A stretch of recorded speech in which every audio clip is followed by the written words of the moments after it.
un servicio a Dios, una profesión que Dios nos ha puesto para servirle al Señor. Amén. Cada quien según sus dones y la gracia que Dios ha derramado en nuestros corazones, cada quien con ese don sirva al Señor, hermano. Amén. Nadie se reprima ni nadie se sienta superior, sino que al contrario, cada quien según el don que Dios ha puesto, hay que ejercerlo porque un día compareceremos todos ante el tribunal de Cristo, dijo el apóstol Pablo, y ese día el Señor nos va a decir: entrégame cuentas. ¿Qué hiciste del talento que te di? ¿Cuánto lo multiplicaste? ¿Cuánto lo dejaste trabajar para que produciera? Y no es para condenación ese día, pero es para entregar cuentas, porque le vamos a entregar cuentas al Señor. Es nuestro amo, es nuestro creador y nos dio talentos, nos dio dones, y debemos tener cuidado porque le vamos a entregar cuentas al Señor, y que tengamos un buen concepto de entregar cuentas. Señor, aquí está lo que me diste, y de lo que me diste, Señor, aquí está la otra parte que se produjo, que reprodució. Tengamos un buen concepto de lo que hacemos y vivimos, porque no vivimos como los que no tienen entendimiento, sino como los que están en razonamiento, que tarde o temprano vamos a estar también delante del Señor, el dueño de todo, el dueño de la viña, para poderle decir: Señor, aquí está lo que me diste. Amén. Muy bien, vamos a ir a la escritura hoy nuevamente, Mateo capítulo 6, el verso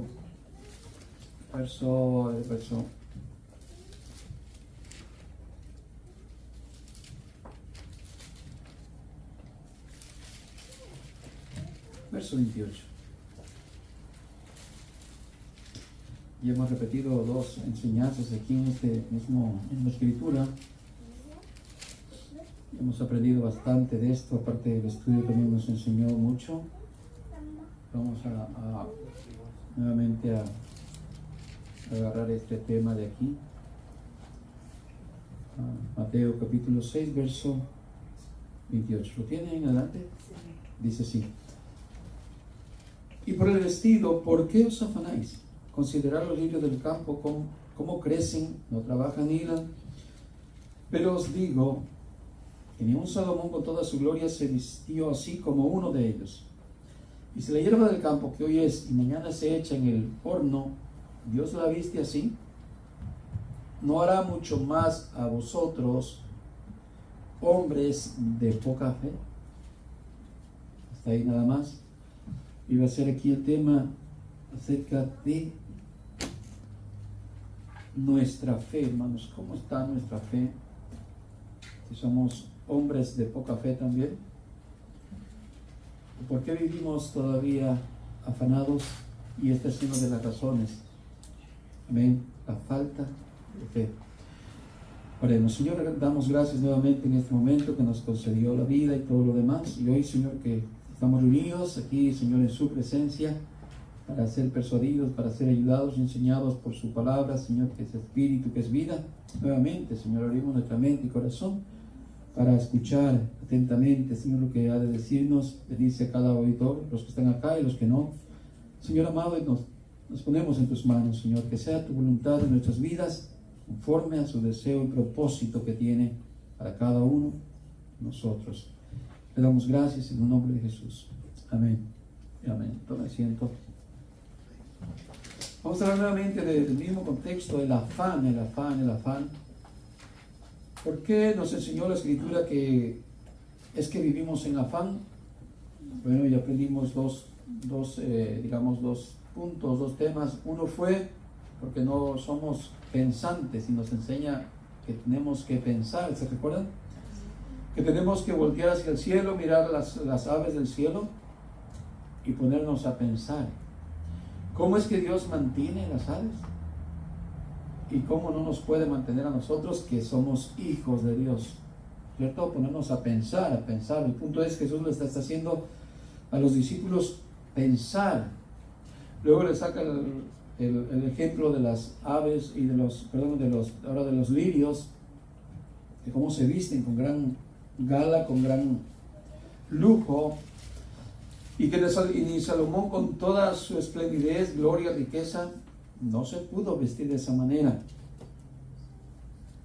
Y sigue diciendo, y si Dios viste así a los lirios del campo, que su edad, su fecha de estancia aquí en la tierra, en este mundo, es muy corta, es cortada y echada al fuego, dice el horno.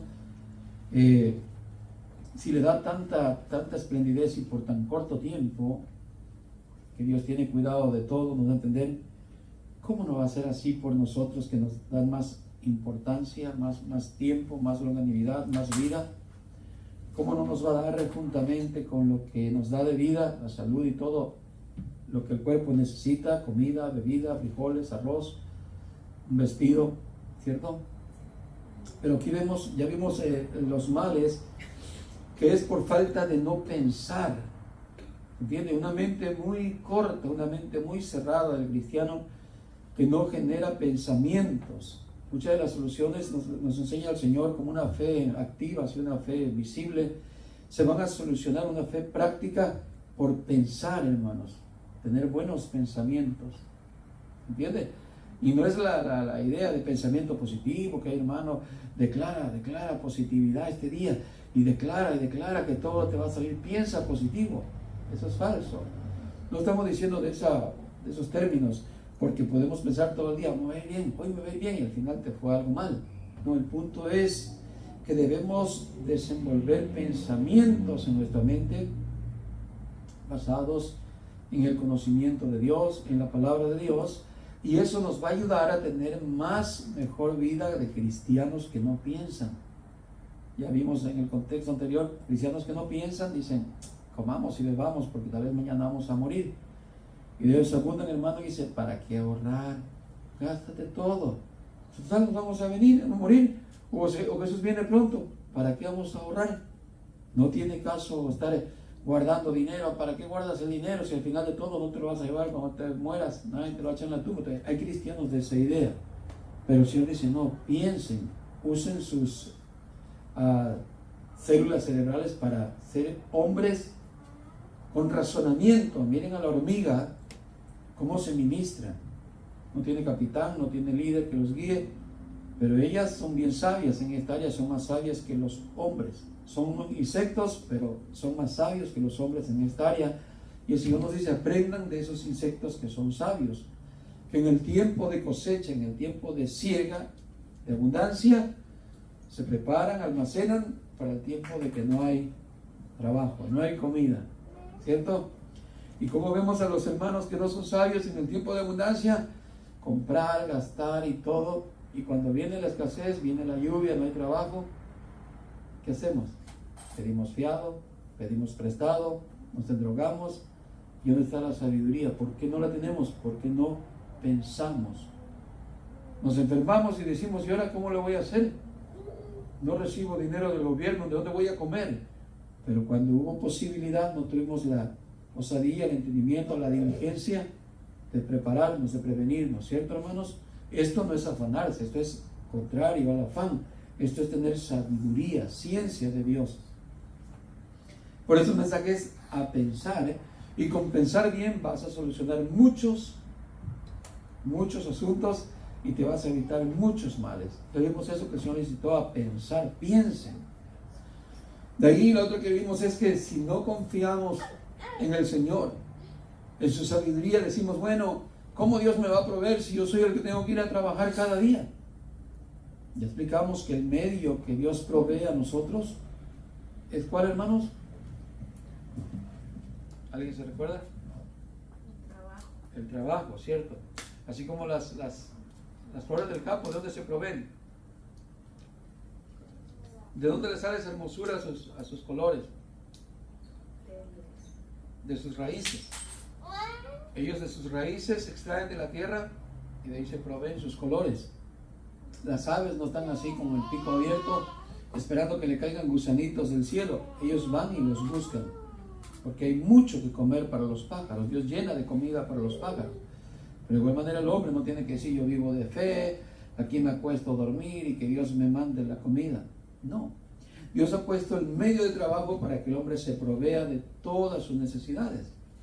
Entonces, tenemos que salir a trabajar, tenemos que proveer para los nuestros, pero sin el afán, ¿a qué voy a tener mañana? ¿Qué va a ser de mañana si no tengo? No, nada de esas cosas, sino tener una confianza en Dios, de que Dios sabe de qué manera me va a proveer, aun si yo enfermo, aun si yo muero, dejo mis niños pequeños, aun si me pasa algún accidente, yo tengo mi confianza en que Dios, Él sabe de qué medio me va a alimentar. ¿Cierto? Muy bien. Pero ahora llegamos a esta parte. Llegamos a esta parte que también nos va a enseñar por qué es que el hombre se afana. Ya vimos como solución que el Señor nos decía, para que no se afanen en este mundo, no hagan tesoros en la tierra. Eso es afanarse en este mundo. Y nos dio la solución, dice, hagan tesoros en el cielo, para que no estén afanados con su tesoro. Ya está mi tesoro, estoy haciendo este tesoro aquí en la tierra, y estoy construyendo tremenda construcción, es un tesoro para mí. ¿Y qué pasó? Porque donde está tu tesoro, ahí también va a estar tu corazón. Se robó tu personalidad del tesoro terrenal, se la robó. Ahora tu personalidad, tu espíritu ya no está en Dios, ahora está en la riqueza de este mundo, los tesoros terrenales. Y el Señor dijo, no se puede servir a Dios y a las riquezas al mismo tiempo. No se puede, porque a una de dos se va a ir tu personalidad. Tu corazón está con uno de los dos, no está con los dos. Ese es el peligro de tener tesoros en la tierra. Mientras que dice, haceos tesoros en el cielo, donde ni la polilla ni el orín corrompen, ni los ladrones hurtan. ¿Sí? Y ahí está tu corazón, en Dios. Nadie te puede quitar esa parte, porque no hay ladrón quien lo robe, y no hay polilla, ni orín, ni nada que eche a perder ese tesoro. Entonces nos enseñó cómo no estar afanados. ¿Cuáles fueron los medios que nos enseñó en su palabra? Muy bien. Pero seguimos viendo aquí más detalles. Y vamos a terminar enseñándonos en esta, que el Señor dice en el versículo 30. Y si la hierba del campo que hoy es y mañana se echa en el horno, Dios las viste así, ¿no hará más a vosotros, hombres de poca fe? Mire, por un momento tenemos esto, mire. Jesús está hablando a esta multitud que le siguen ahí. Dice que le seguían multitud al Señor en este momento. Y está tratando con puros hijos de Dios, con puros cristianos. Este mensaje es para puros hijos de Dios. Y de repente el Señor, hablándole a puros hijos de Dios, le sale con esta palabra. ¿Acaso no hará así a vosotros, o mucho más a vosotros, hombres de poca fe? Como que de repente el Señor, como que si se volteara de un grupo de cristianos a un grupo de incrédulos que también se acercaban a Él, ¿cierto? De aquellos que le tentaban y le juzgaban que no era nadie. Y como que el Señor voltea la mirada y le dice, ustedes son gente de poca fe. Como si se apartara de hablarle de un grupo de creyentes y de fe a un grupo de incrédulos. Pero no, está tratando con los mismos creyentes. Pero ¿cuál es el problema? ¿Por qué todavía sigues o sigo todavía desconfiando de que Dios puede proveerme y sigo yo en mi afán? Por la falta de fe. Todos los que practiquemos todavía el afán en este mundo es por la falta de fe. No es ahora, está tratando no con ateos, está tratando con quienes no tienen fe. Sí, está tratando con quienes creen en Él. El problema es que tienen poca fe. Poca fe. Ahora vamos a ver unas escrituras donde nos van a enseñar, hermanos, cómo es que esa falta de fe no nos llega no solamente a salir del afán de esta vida, sino a lograr muchas cosas como hijos de Dios en nuestras pruebas, nuestras luchas personales, las tentaciones y todo lo que pasemos, si no estamos con poca fe. Veamos una escritura que está en Mateo capítulo 8 y el verso 26.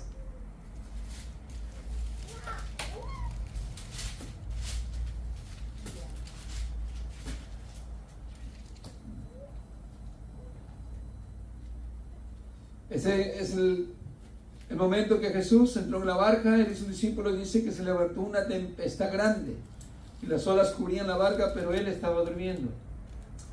Entonces vinieron él, sus discípulos, y le despertaron diciendo, Señor, sálvanos que perecemos. ¿Se recuerdan que estudiamos de esto el miércoles que simboliza la iglesia, creyente?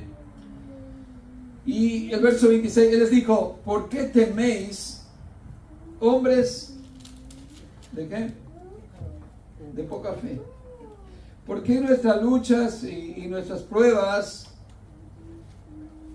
por qué nosotros no somos capaces de pasar esas pruebas y tentaciones? Nuevamente, por la falta de fe. No que no tengamos fe. Sí tenemos fe, pero tenemos una fe muy pequeña. Poca fe. Muy poca fe. Nos falta más fe para podernos darnos cuenta de que esas situaciones y problemas que pasan no son para destruirnos, sino para poder pasar cada prueba y cada situación que se nos presente. Amén, hermanos. Ahora esto, hermanos, nuevamente, un versículo más, capítulo 14 y el verso 26 ahí mismo de Mateo. Vaya al capítulo 14.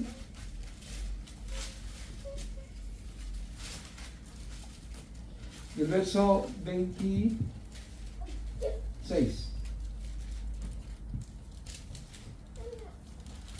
Dice, y los discípulos viéndole andar sobre el mar se turbaron diciendo un fantasma, y dieron voces de miedo, pero enseguida Jesús les habló diciendo, tened ánimo, yo soy, no temáis.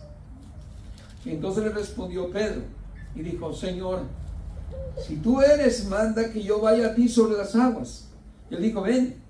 Y descendiendo Pedro de la barca andaba sobre las aguas para ir a Jesús. Pero él, al ver el fuerte viento, tuvo miedo, y comenzando a hundirse dio voces diciendo, Señor, sálvame.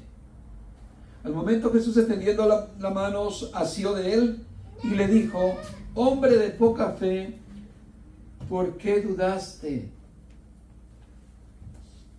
Mire, si Jesús hubiera sabido que Pedro se iba a hundir, no lo hubiera llamado. Jesús sabía que Pedro podía resistir en lo que él dijo. Señor, si tú eres, di que yo vaya. Y Jesús dio la orden y dijo, ven.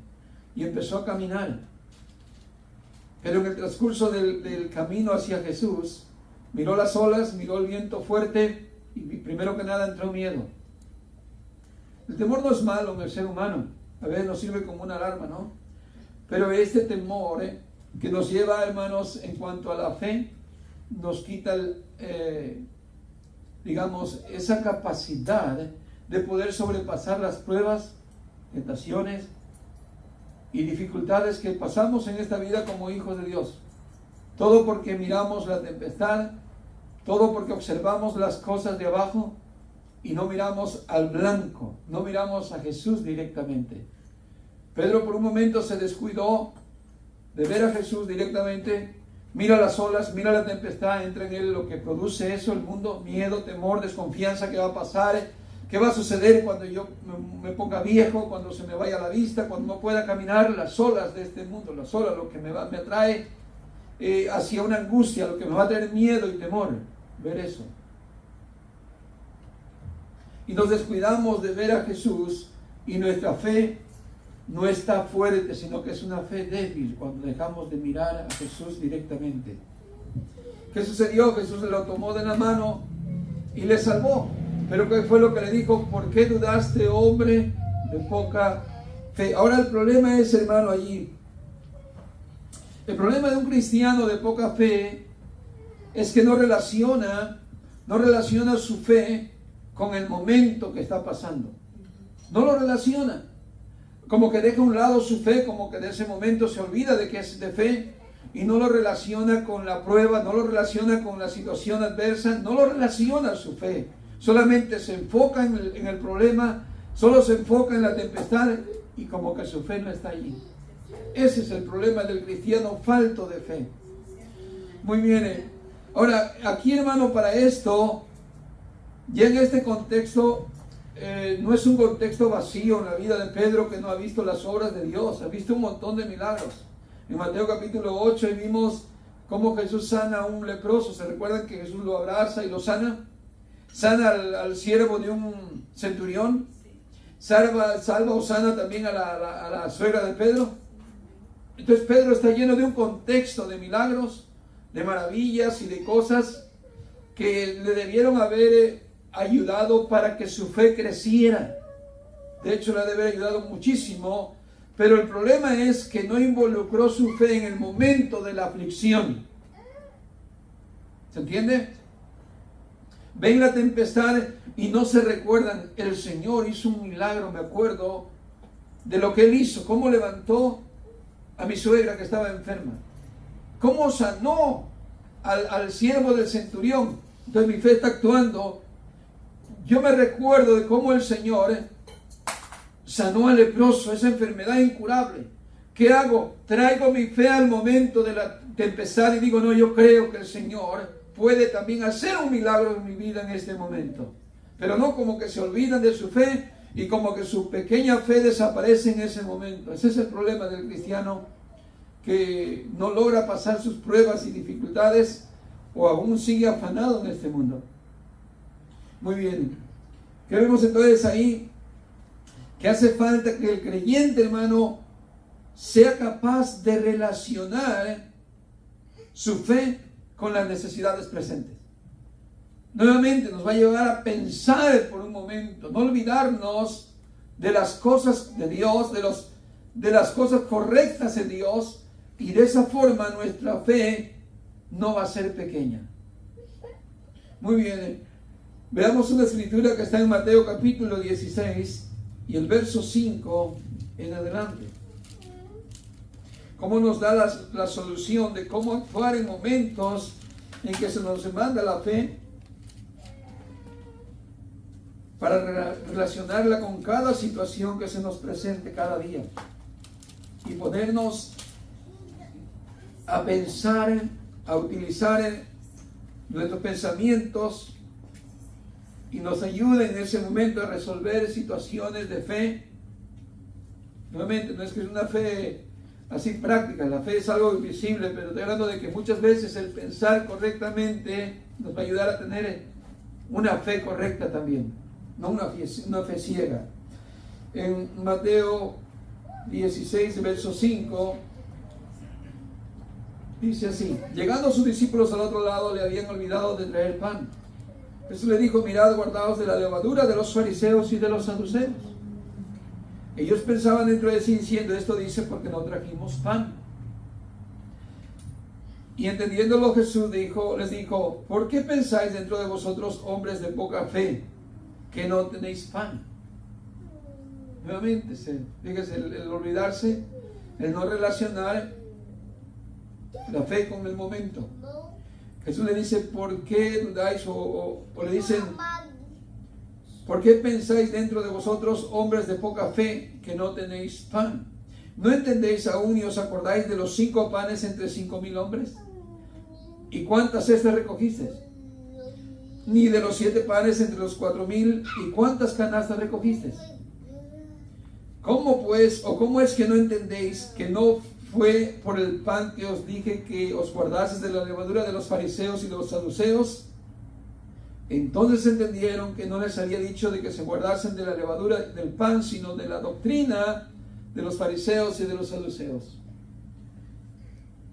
Nuevamente, cuando nos dice que tenemos que, hermanos, no dudar,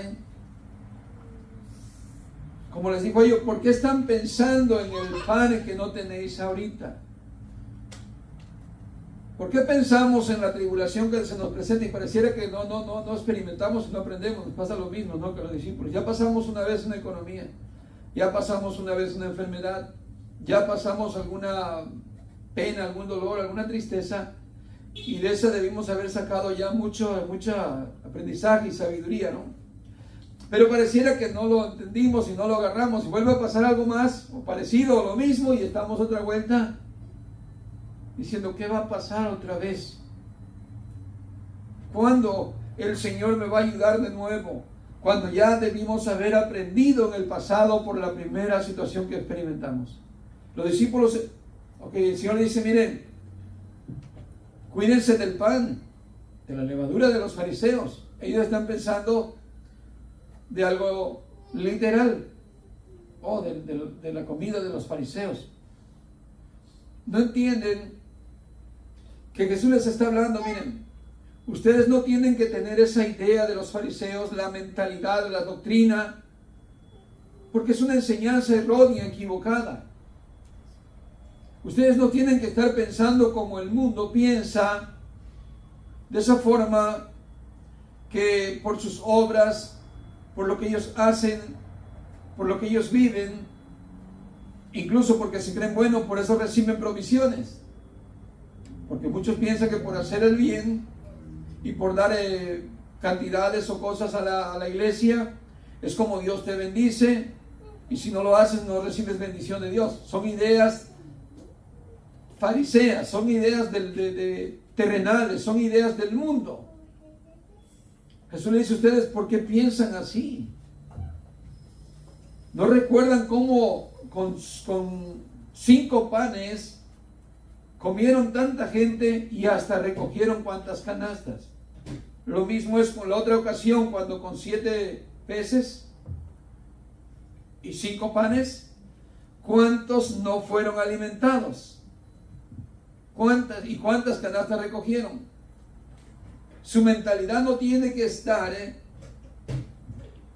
como los demás, que están pensando literalmente para resolver sus problemas.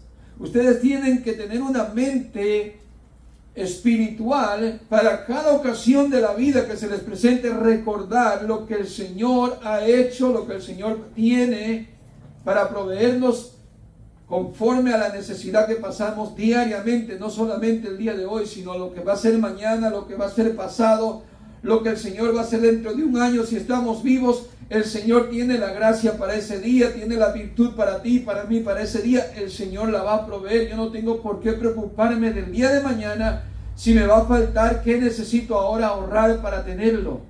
Para tener esa victoria, esa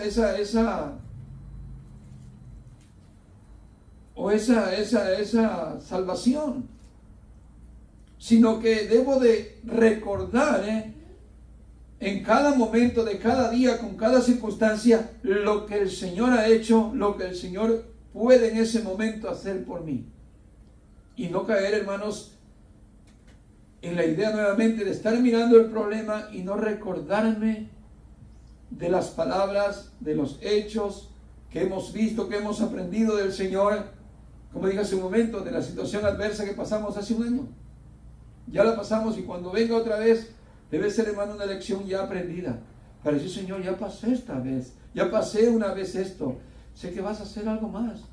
Tengo confianza, Señor. Estoy aquí es por algún propósito, nuevamente, usted lo sabe, pero ya entendí la lección. ¿Se entiende? Y de esa manera recordarme para poder salir de esa situación. Si tal vez en la primera, no sé, tuve desconfianza en Dios, no fui fiel a Dios en ese momento, pero ahora, Señor, confío de que esto usted lo va a hacer totalmente bien. ¿Entiende? Muy bien. ¿Qué pasa, hermanos, cuando no involucramos ese presente con nuestra fe? Es ahí donde caemos aturdidos. Es ahí donde explotamos. Es ahí donde, hermanos, perdemos el control. Nos desesperamos. Dejamos de sentir esa paz, esa tranquilidad, ese gozo de nuestra salvación, que a diario estamos lidiando con el afán, con estas cosas que en la vida se presentan y nos atacan a nuestro gozo de salvación. Y Dios no quiere que perdamos ese control de nuestra vida, por el estrés, por las circunstancias de la vida, no. ¿Qué aprendimos en la barca? Que el Señor Jesús estaba descansando. Estaba dormido. ¿Y quiénes vinieron a molestar al Señor? ¿No fue la ola? ¿No fue el viento? ¿Quiénes vinieron a molestar al Señor? De por ahí estamos molestando al Señor así, ¿no? Señor, ¿no tienes cuidado que perecemos? Es una falta de respeto, ¿no? A Dios. ¿No tienes cuidado? Y así vinieron a Jesús.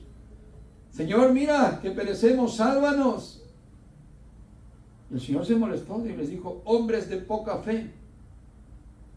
Hombres de poca fe.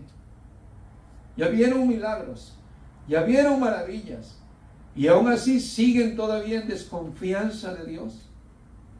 es ser tardo para aprender la lección. ¿Se entiende?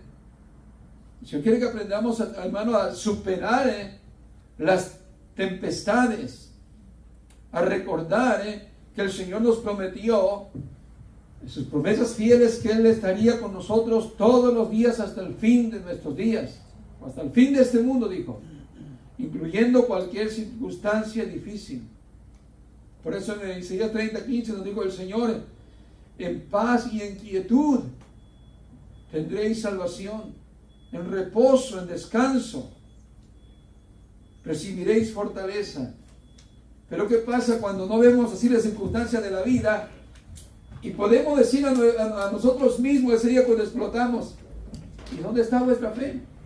O hombres de poca fe, en el momento que debimos haber actuado sabiamente, pacíficamente, confiando en Dios, ¿o no? Actuamos de una manera así, ¿no? Como los discípulos, espantados, asustados, atemorizados y molestando a Dios. Debemos aprender, hermanos, de esta lección.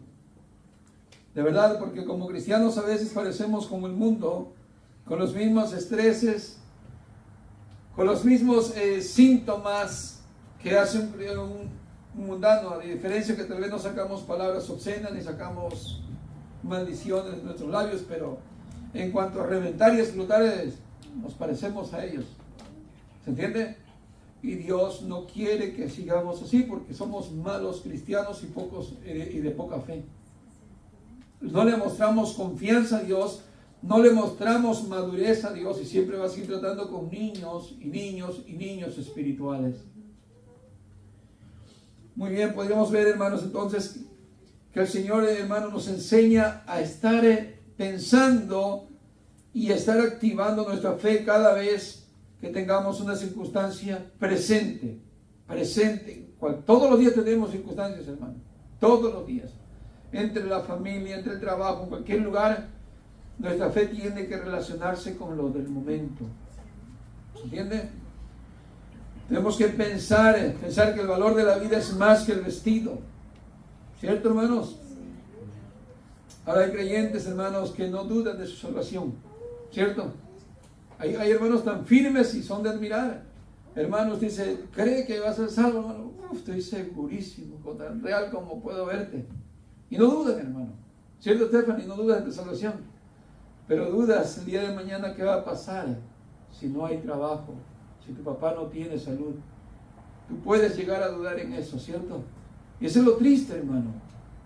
Es lo triste. Mira, creemos lo más grande y lo más maravilloso. Creemos que Jesús nos dio la vida eterna por su sangre, que Él murió y resucitó. Lo creemos rotundamente, tenemos una fe tan grande en esa área. Pero ¿cómo dudamos de que el día de mañana podamos tener la seguridad de que vamos a comer? ¿Cómo de eso sí dudamos? Y dudamos de lo más sencillo. Increíble, hermanos, es increíble. Por eso Dios, hermano, quiere que nos enseñemos que si Dios nos dio lo más grande ya, ¿cómo no nos puede dar lo más pequeño? Si Dios nos escatimó a su propio Hijo y nos dio a su propio Hijo, ¿cómo no nos dará con Él o conjuntamente todas las cosas? ¿Cómo no nos va a dar lo demás si nos dio lo más grande? ¿Cierto, hermanos? Ahora, hermanos, miren, cuando estamos de esa manera, que no creemos que Dios nos puede suplir lo más poco, estamos igualitos como el pueblo de Israel, y muchas veces nos sentimos más mayores que el pueblo de Israel, ¿cierto?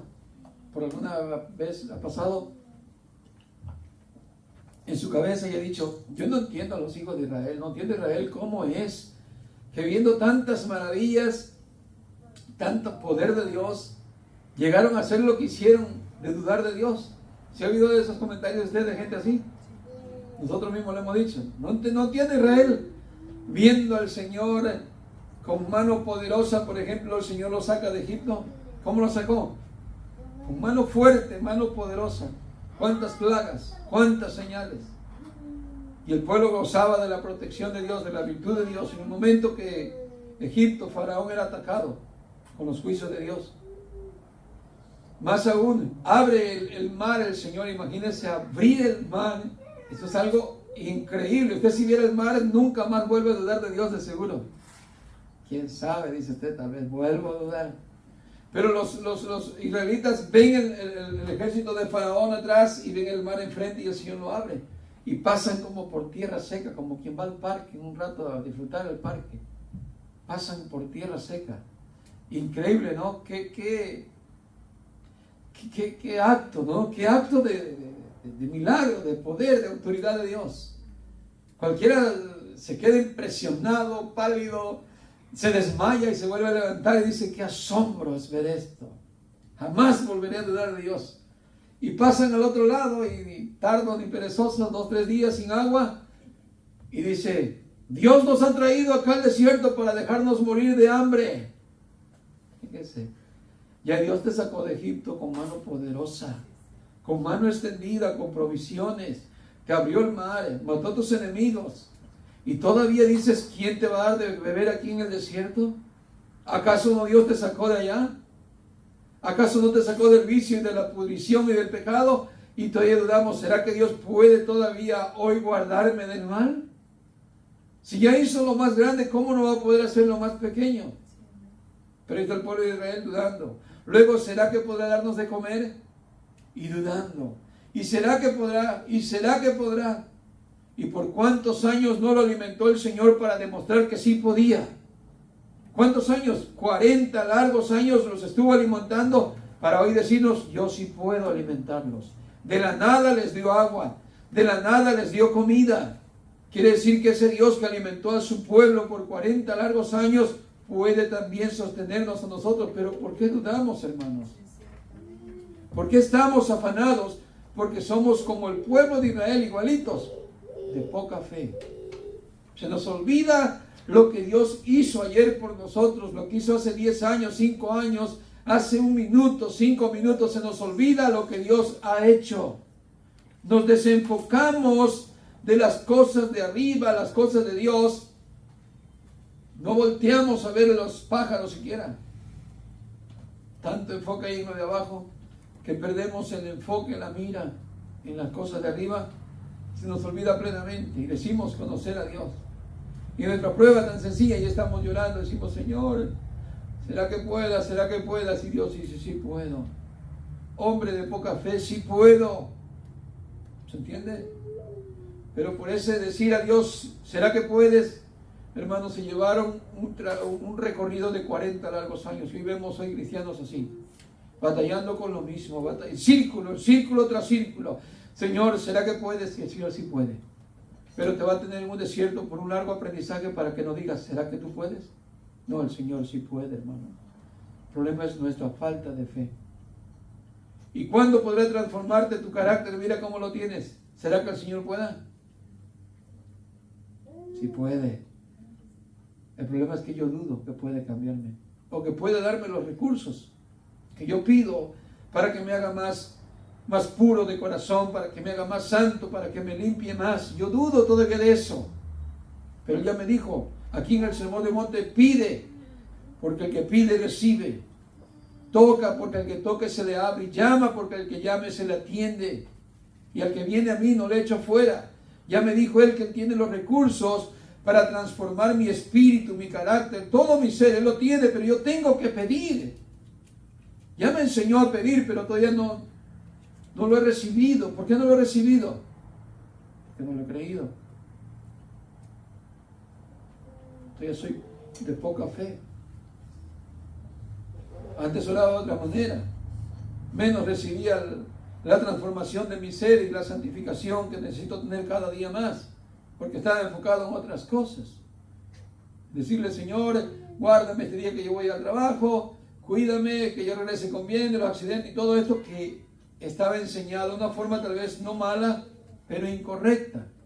Pero ahora que sé cómo debo de orar para la transformación de mi ser, todavía si lo dudo, no oro continuamente. ¿Se entiende? Son aquellas personas que dicen: ya le oré al Señor, le pedí que me quitara todo lo malo de mí y no me lo ha querido quitar. No sé por qué Dios no me responde. Al final hasta se van de nuevo al mundo. Y luego, ¿por qué te fuiste al mundo?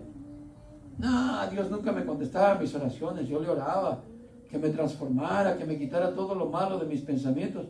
Nunca me contestó. Dios no tiene por qué contestarnos a la primera. Dios no es un siervo nuestro. Nosotros somos siervos de Él. Sí nos va a contestar porque esa es su voluntad. Pero Él quiere que persistamos en la oración. Persistir en la oración para demostrarte a ti, para demostrarme a mí mismo cuánto anhelo hay de esa transformación aquí en mi alma. Si lo hice 2 veces, 3 veces y al rato ya me olvidé de esa idea, de ese verdadero deseo puro de ser santo y de ser transformado, Dios va a decirme, mira, eso era lo que en verdad me pedías. No me pedías de corazón, era de labio para afuera tu petición, por eso no te respondí.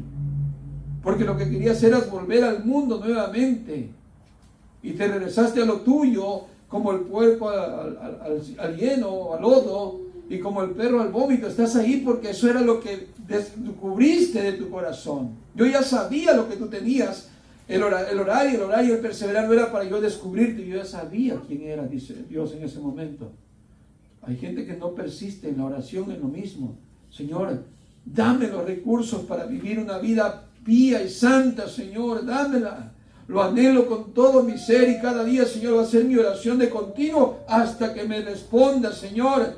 Y de seguro cuando es así, Dios empieza a responder ya. En el proceso, ahí te va un poco, ahí te va un poco más. Y cuando te das cuenta, aquello con que no podías lidiar y pasar esa prueba de impureza y de pecado que tú decías, creo que nunca voy a poder vencerlo. Ahora estás viendo la diferencia, porque Dios está respondiendo a la petición de tu corazón. Porque sabe que en verdad lo vas a hacer. Porque sabe que es el deseo puro de tu alma. Pero cuando es falso, no te lo va a dar. ¿Cómo va a responder a la primera Dios? Si Él no es un esclavo. Si Él no es nuestro siervo, Él es nuestro amo. Pero nos enseña que debemos pedir. Porque Él tiene los recursos. Si llegas a morir sin recibir los recursos de santificación y de transformación de tu ser y de tu alma, aquel día vas a entregar malas cuentas. Yo digo, te dije que pidieras. Y eso es pecado, no pedir.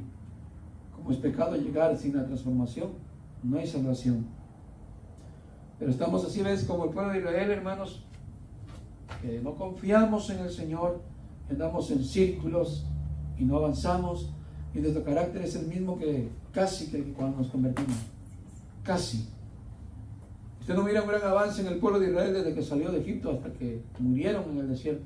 Siempre lo mismo, siempre, siempre y siempre. A excepción de Josué y Caleb, que tenían el Espíritu de Dios. Transformados totalmente.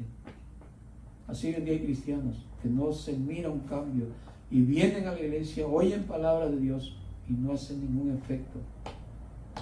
¿Sabe por qué? Porque no hay un anhelo limpio. Sale por un oído, entra por uno. Terrible, hermanos, pero bueno, eso ya no es de... Eso es de ahora sí que lo que Dios va a hacer en cada uno de nosotros. Hay una historia, hermanos, de alguien que vivió muy estresado, muy preocupado. Y un amigo cuenta que un día lo encontró y le dice, oye, dice, te veo tan diferente, tan feliz, tan alegre, ese rostro que tienes. Transmite una alegría increíble, una paz, que te veo tan tranquilo. ¿Qué fue lo que te pasó? Si antes estabas tan lleno de estreses y preocupaciones, ¿qué hiciste? Y dice que es que he contratado a alguien, dice, para que se preocupe por mis preocupaciones. ¿Y cuánto le pagas? Dice su amigo. No, pues le pago 3,000 o 4,000 al mes, dice. Dice, ¿y cómo le vas a hacer para pagarle tanta cantidad? No sé, esa es cosa de que se preocupa por mis preocupaciones, dice. Esa es tarea de él, dice, ya no es mía. Fíjese la lógica, ¿no? Mira lo que dice la Escritura en 1 Pedro 5, 6 al 7. Bueno, dice ahí, pero lo voy a recordar un poco. Dice, humillaos pues bajo la mano poderosa de Dios, para que los exalte a su debido tiempo, echando toda vuestra ansiedad sobre Él, porque Él tiene cuidado de nosotros. Hermanos, ¿quién se preocupa por nosotros? ¿Quién se preocupa por usted, hermano? Dios. Él ya está preocupado por usted y no tenemos que pagarle absolutamente nada. Él lo dijo aquí en el Sermón del Monte. No os afanéis por el día de mañana, por qué comeréis o qué beberéis o qué vestiréis. porque vuestro Padre Celestial sabe que tenéis necesidad de estas cosas. Él ya está preocupado. Qué dicha, hermano, que como cristianos tenemos un Padre Celestial quien se preocupa siempre, todos los días, por nosotros. Absolutamente todos los días, ni un momento está descuidado de nosotros. ¿Sabes qué tienen los paganos? Los gentiles, ellos no tienen quien se preocupe por ellos. Dios no se preocupa por ellos. Dios sí hace salir su sol sobre justos e injustos, pero Él se preocupa de sus hijos. Él tiene cuidado de sus hijos. Él está al tanto de sus hijos, no de hijos ajenos. Por eso los gentiles se entregan al afán de esta vida, porque como no tienen soporte en nadie, no tienen soporte más que lo que ellos ven y los que quieren construir en sus tesoros terrenales, eso es todo lo que tienen de confianza y soporte. Pero el Hijo de Dios tiene más, tiene alguien más. Tiene aquel que hizo los cielos y la tierra y que sabe que puede proveerle de todo lo que necesita. ¿Cierto, hermanos?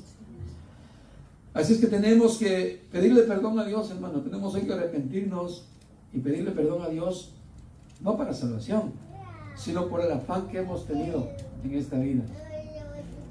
Desvalorizándolo, el valor de la vida que nos da. Desvalorizando, hermano, porque cuando estamos más preocupados por el vestir y el comer, y los frijoles, y las habichuelas, y las tortillas, estamos desvalorizando la vida, lo que vale la vida que Dios nos dio. Y estamos desconfiando de la gracia de Dios, que Él sí quiere hacerlo. Y que Él tiene sabiduría cómo hacerlo, que nos lleguen los recursos y los medios, aunque merezcamos, aunque nos pongamos faltos de nuestras, ¿cómo se llaman? Nuestras manos, todo nuestro cuerpo que nos ayuda, como se dice, de lo que dependemos de nuestro cuerpo, de todas nuestras funciones, nuestras capacidades. Aún así, cuando nos demos cuenta que estamos envejeciendo, entendamos claramente que Dios se encarga de nosotros. Dijo David, por eso era joven y ya envejecí, y no he visto a un justo desamparado, ni a su descendencia que mendigue pan.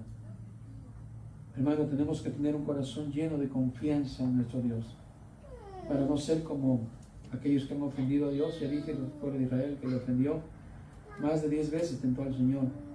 Y Pablo nos recomienda muy estrictamente en 1 Corintios 10 que tengamos cuidado de no tentar a Dios. No tentar, el afán, hermano, es tentar a Dios. Y no solamente por no traer dinero en el bolsillo, no tener algo ahorrado en una casa.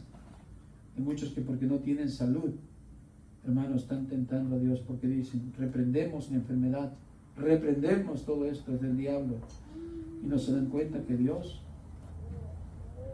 es el que a veces está tratando así nuestra vida para que aprendamos a madurar. Una economía no simplemente va a venir de parte del diablo o de que no voy a trabajar. Si a Dios le place que yo sea pobre toda mi vida, es bueno. Para Dios es bueno, no es malo. Y yo no tengo por qué estar en contra de la voluntad de Dios. ¿Se entiende? Pero a veces nos falta eso, tener entendimiento de Dios para poder discernir bien, que no debo de afanarme, no debo de estar preocupado por lo que no tengo ni por lo que no he de tener, sino estar contento cada día con la voluntad perfecta de Dios. Así que creo que debemos pedirle a Dios perdón por eso, hermano, y hacernos, hermano, libres de ese afán, que este mundo sin duda es víctima de ese afán, y es pecado. ¿Por qué? Porque el Señor dijo ahí, todo esto buscan ¿quiénes? Los gentiles. Nosotros como gentiles no tenemos que buscar eso, hermano. No, porque si no estamos viviendo como gentiles, actuando como gentiles, y nomás tenemos el disque nombre de cristianos, pero igual actuamos como hombres de poca fe. Muy bien, así es que Lucas capítulo 8 y verso 25 es un paralelo de la misma historia de la barca. Lucas capítulo 8 es un paralelo de la historia de la barca, la tempestad. Miren lo que les dice Jesús.